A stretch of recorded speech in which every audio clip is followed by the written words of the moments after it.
Bonjour les élèves, voici la capsule du 7 et du 8 mai, donc ça va compléter la semaine pour votre cours de mathématiques. Je complète aujourd'hui les derniers exemples pour le revenu net, donc c'est la suite pour ceux et celles qui aiment de prendre en note. Ici, je réalise qu'il y a beaucoup de calculs, donc pour ceux qui aiment de prendre les notes, vous pouvez placer la vidéo sur pause pour vous donner le temps de copier si vous le voulez. Donc aujourd'hui, les exemples 5 et 6 vont être des exemples beaucoup plus complets. À date, dans les exemples et dans les exercices, tu avais seulement à calculer une retenue obligatoire à la fois. Dans les prochains exemples, ça va être de calculer les retenues au complet pour trouver c'est quoi le salaire net qui va rester à l'employé une fois qu'on aura fait les 4 déductions. Donc, tu vas voir ce que je vais dire dans la minute. Donc, au numéro 5, ici, donnez-moi une seconde, je vais monter un peu. OK, bon. Donc, au numéro 5, on dit Marissa travaille 42 heures par semaine dans un restaurant à un taux horaire de 10,75 par heure. Donc, ta première étape ici, c'est de trouver ton revenu brut. Tu as pris ton taux horaire multiplié par les 42 heures qu'elle travaillait, par les 52 semaines dans l'année. Ça lui donne son revenu brut pour l'année. C'est pas ce qui va de sa poche, c'est le brut. Puis on a besoin du revenu annuel brut, même si je te demande pour son revenu net pour la semaine, ça, on va s'occuper de ça à la fin du problème, OK? À la fin de nos calculs. Je dois commencer par le salaire annuel parce que nos exemptions, là où on a des exemptions, c'est toujours en fonction du salaire pour l'année. Donc, tu vas voir que je vais toujours avoir 4 parties de calcul dans mes exemples. C'est parce qu'on a 4 retenues obligatoires. Si on commence avec le RPC, je te fais le rappel qu'on ne cotise pas sur les premiers 3500 de salaire. Donc, j'ai pris le salaire brut, j'ai enlevé le 3500. Voici le montant sur lequel on devra calculer la cotisation pour le régime de pension du Canada. Et la cotisation, c'est 4,95 %. Donc, je vais multiplier par 4,95 $, je vais diviser par 100. Voici le montant annuel que Marissa devra payer pour le RPC. Maintenant, on passe à l'assurance emploi. L'assurance emploi, il n'y a pas d'exemption. Okay? Je dois prendre le 1,88 % du plein revenu brut. Ça va nous donner un 441,39 € qu'elle aura à payer en assurance emploi pour l'année. Maintenant, si je passe à l'impôt fédéral, on ne paye pas d'impôt sur la première tranche de 11 038 $. Donc, c'est pour cette raison ici que je l'ai enlevé de mon revenu brut. On aura à payer de l'impôt provincial sur le 12 440. Et le pourcentage pour l'impôt provincial, ici, c'est 15 %. Donc, c'est pour ça que j'ai multiplié par 0,15. Et voici le montant qu'on aura à payer pour l'impôt fédéral. Maintenant, la dernière retenue, c'est l'impôt provincial. Ici, on ne paye pas d'impôt provincial sur cette première tranche de 9 388 $. C'est pour ça que je l'ai enlevé de mon revenu brut. Donc, on va payer de l'impôt provincial sur cette partie ici. Puis, le pourcentage en impôt provincial, c'est 9,1 %, qui va nous donner un total de 1 282,19 $ pour l'impôt provincial. Ça me donne les 4 montants individuels pour mes retenues obligatoires. Ce que je fais, j'additionne les 4 montants pour me donner le total des déductions pour les retenues. Ça va me permettre de trouver mon revenu net. Parce que mon revenu net, c'est mon revenu brut, qui était 23 478, moins le total des déductions qu'on a trouvé ici. Donc, ça va nous donner un revenu net pour l'année de 18 899,51 $. Ça, c'est pour l'année, mes chers élèves. Là, une fois que tu l'as trouvé pour l'année, tu vas aller voir dans la question puis tu regardes est-ce qu'on le veut pour l'année, la semaine ou le mois. Dans ce cas-ci, je le veux pour la semaine. Donc, si je le veux pour la semaine, je vais aller diviser par 52 et voici mon salaire net pour la semaine. Okay? Si je l'avais voulu pour le mois, j'aurais divisé par 12, par exemple. Et voilà l'exemple le plus complet que vous auriez à calculer. Puis dans la vraie vie, pour chaque employé, on doit faire ces calculs ici.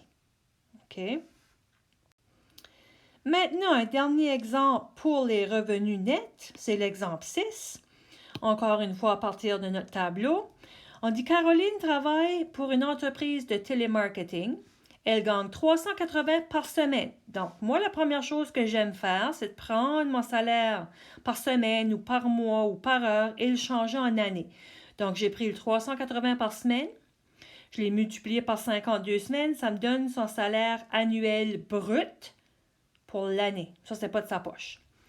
En plus des retenues de base, c'est-à-dire en plus des 4 retenues qu'on a calculées ici, elle paye également 10,40 par semaine pour l'assurance maladie, 10,40 par semaine pour son assurance maladie et 9,50 par semaine pour un régime de pension privé. Donc, voyez-vous que je vais avoir 2 retenues additionnelles à enlever à la fin de mes calculs. Je dois commencer par trouver mes retenues obligatoires de base en premier. On va s'occuper de ce morceau ici et de ce morceau-là un peu plus tard. Puis là, si on va voir, on veut trouver le salaire net, évidemment, de Caroline pour le mois. Aïe, aïe, aïe. Semaine, année, mois. OK, là, il va falloir qu'on se démêle avec nos choses. On commence avec l'année. Et après, on s'occupera du reste. Donc, si on commence avec l'année, puis je commence avec mon RPC. On sait que le RPC, je ne cotise pas sur le premier 3 500, donc je l'enlève. Je vais cotiser sur le 16 260, puis je vais cotiser 4,95 % tel qu'indiqué de mon tableau. Donc, voici le montant qu'on aura à payer pour le régime de pension du Canada. Je passe maintenant à l'assurance emploi. L'assurance emploi, il n'y a pas de retenue de base. C'est directement 1,88 % de mon revenu brut. Je devrais payer cette somme pour l'assurance emploi. Maintenant, pour l'impôt fédéral. L'impôt fédéral, on ne cotise pas pour le premier 11 038 $. Puis par après, je paye 15 % en impôt fédéral du montant qu'on a ici, qui nous donne cette somme ici pour l'impôt fédéral. Et notre dernière retenue obligatoire, c'est l'impôt provincial. L'impôt provincial, on ne cotise pas, c'est-à-dire qu'on est exempté pour le premier 9 388 $. Il va falloir payer l'impôt provincial sur ce montant ici. Puis on paye un taux de 9,1 % pour l'impôt provincial. Voici le montant que ça va me donner. Maintenant, j'ai mes 4 retenues de base. Mes 4 déductions de base, j'en fais la somme. Voici ce qu'on va enlever de notre revenu brut pour avoir notre revenu net. Donc, mon revenu net, je vais monter un peu ici. Oui, OK. OK, ça n'a pas de l'air comme si je peux monter.